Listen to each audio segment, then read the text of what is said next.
هو ينفع تبني بيت من غير عمدان؟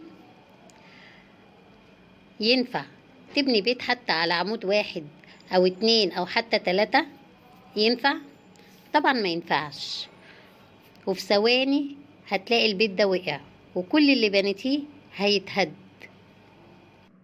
ما هي حياتك كده عاملة زي البيت، ولازم تبنيها على كذا عمود، قصدي على كذا أساس، وما ينفعش أساس واحد أو 2 أو حتى 3، لازم كذا أساس، والأساس ده لازم يكون متين جدا عشان حياتك تستمر وتتبني جامد وتكون متينة.